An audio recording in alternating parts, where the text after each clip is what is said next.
नीतीश कुमार पिछले कई सालों से बिहार की सियासत में हैं। 15 वर्षों से अधिक समय से वो बिहार के मुख्यमंत्री के रूप में प्रतिष्ठित हैं। नीतीश कुमार 7वीं बार बिहार के मुख्यमंत्री बने हैं। उन्होंने अपने शासनकाल में कई सामाजिक सुधार के कदम उठाए हैं। सार्वजनिक जीवन में आने से पहले ही नीतीश कुमार इसके पैरोकार रहे हैं। इसी कड़ी में उनके शादी की कहानी भी काफी दिलचस्प है। मंजू सिन्हा और नीतीश कुमार की जीवन की कहानी काफी रोचक और प्रेरक है। नीतीश कुमार युवा दिनों में बिहार कॉलेज ऑफ इंजीनियरिंग के मेधावी छात्र थे। यहीं वे छात्र अध्यक्ष भी बने। समाचार पत्रों में नीतीश कुमार का बार बार नाम आने से उनके पिता कविराज राम लखन सिंह बेचैन हो गए थे, जो पेशे से वैद्य थे। वे नहीं चाहते थे कि उनका बेटा राजनीतिक जंजाल में फंसे।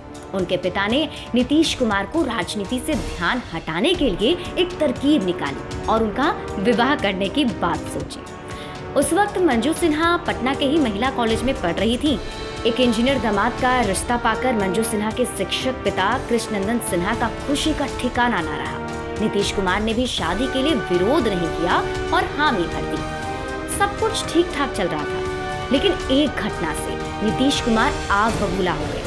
उनको कहीं से पुख्ता जानकारी मिली थी कि उनके पिता ने मंजू के पिता से बतौर दहेज के रूप में 22,000 रुपए लिए हैं। तब उन्होंने शादी के लिए शर्तें रखी थी। शर्त थी कि एक भी पैसा दहेज नहीं लेंगे और ना ही कोई उपहार लेंगे, ना ही कोई जश्न होगा और ना समारोह। इसके अलावा उन्होंने कह दिया था कि शादी होगी तो कोर्ट मैरिज होगी, किसी रीति रिवाज से नहीं। इनमें से कुछ बातों पर उनके पिता को भी हामी भरनी पड़ी। उनके पिता दहेज की राशि लौटाने पर राजी हो गए, लेकिन कोर्ट मैरिज पर वीटो लगा दिया, जिस पर नीतीश को भी झुकना पड़ा।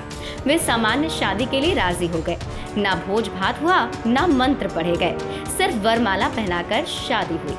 नीतीश कुमार का यह आदर्शवादी चरित्र राजनीतिक सामाजिक हलकों में चर्चा का विषय बन गया, जो समाचार पत्रों की सुर्खियां भी बनी, जिसमें नीतीश कुमार ने महिलाओं की बेहतरी और उन्नति के लिए कई बातें कही थी। जानकार बताते हैं कि कृष्णनंदन सिन्हा खुश होने के बजाय परेशान हो गए थे।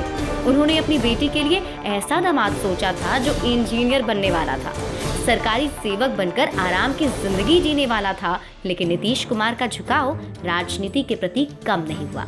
वो कई आंदोलन में भाग लेने लगे। जेपी आंदोलन में तो उन्होंने बढ़ चढ़कर हिस्सा लिया था। इससे नीतीश कुमार के ससुर दामाद की आंदोलनकारी चेतना से फिक्रमंद से हो गए थे।